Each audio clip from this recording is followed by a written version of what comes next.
Au cœur de la société.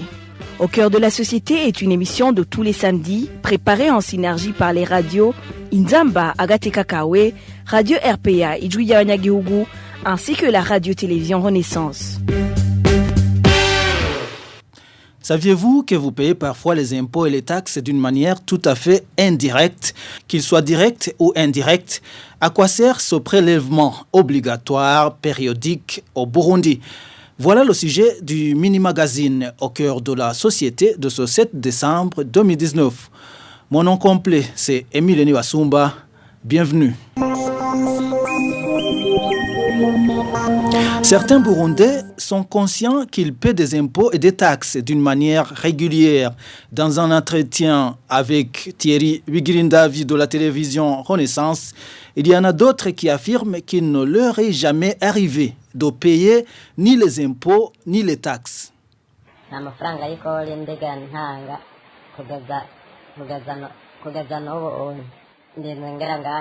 je n'ai jamais payé d'impôts.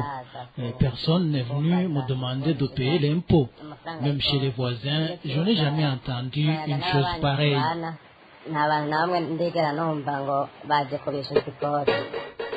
Moi, je paie les taxes. Au marché, quand je vais acheter des marchandises, je paie des taxes. Les vendeurs aussi paient des taxes. Nous payons également un impôt foncier annuel. Est-ce qu'il y a des gens qui ne paient pas de taxes? Quand je vends des marchandises au marché, je paie des taxes. Les prix montent chaque jour. Tout ça, c'est l'impôt que nous payons.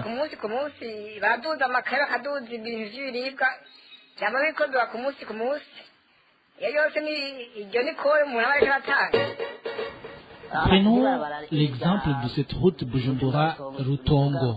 On nous a demandé de payer des taxes pour que cette route soit entretenue. Mais jusqu'à aujourd'hui, rien n'a été fait.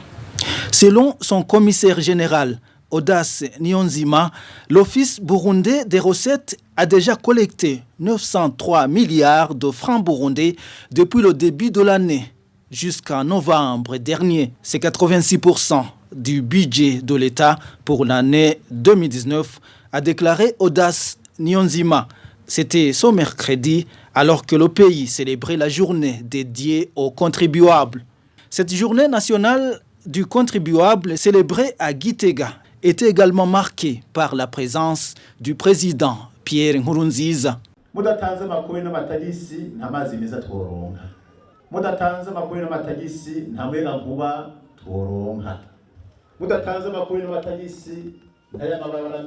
Sans impôts et taxes, nous ne pouvons pas avoir de l'électricité, nous ne pouvons pas obtenir des routes goudronnées, nous ne pouvons pas non plus construire des aéroports, vous ne pouvez pas avoir des médicaments.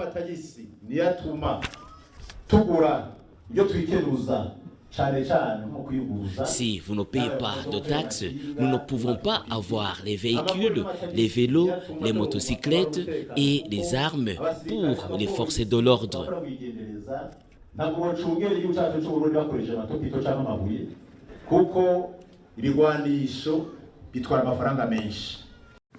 Les dettes contractées par le gouvernement sont également remboursées par les impôts et les taxes du contribuable.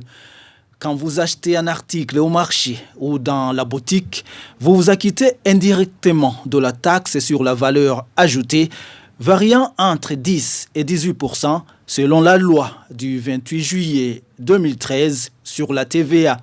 La consommation des boissons est également soumise au prélèvement forfaitaire d'impôts selon la loi budgétaire du 30 juin 2019.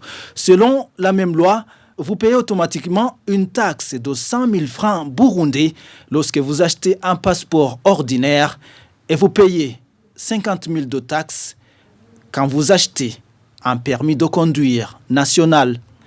Il y a également un prélèvement automatique d'une taxe de 52 francs burundais pour une minute d'appel téléphonique sur le territoire burundais. Est-ce que ces impôts et taxes sont convenablement utilisés par le gouvernement au Burundi?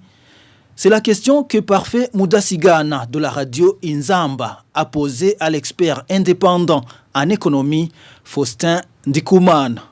les rapports qui doivent sortir pour que les gens puissent être au courant de la gestion du budget, de l'argent du contribuable. Là, c'est un défi. Il y a aussi un défi lié au contrôle de l'exécution budgétaire par les institutions, en l'occurrence la Cour des comptes, l'Inspection générale de l'État, pour justement essayer de punir tout ce qui gère mal l'argent du contribuable, les détournements des deniers publics, l'enrichissement illicite des cadres. Tout cela crée des frustrations quand les contribuables voient que la gestion de la chose publique n'est pas transparente. Il y a des frustrations qui sont créées. Troisièmement, c'est au niveau de la justice fiscale. La justice fiscale, ça veut dire qu'il faut qu'il y ait de l'équité de la justice au niveau des gens qui doivent payer l'impôt. Et on se lamente qu'il y ait des doubles taxations chez certains. On se lamente qu'il y ait des exonérations accordées à certains secteurs, à certains individus de façon indue. Et on se lamente que des gens s'adonnent à l'évasion fiscale dans l'impunité. Les gens utilisent le trafic d'influence, utilisent leur position dans la vie du pays pour ne pas payer suffisamment de l'impôt. Il faut qu'il y ait cette volonté de rendre l'impôt utile au niveau des services réels qu'il rend. Donc le citoyen parvient à avoir l'effet direct de paiement de l'impôt pour qu'il se sente associé, pour qu'il se sente impliqué dans la gestion, dans le suivi et dans le rapportage budgétaire. Et voilà, c'est par là que nous mettons un point final au mini-magazine Au cœur de la société qui vous était présenté par Émile Niwasumba. Au revoir.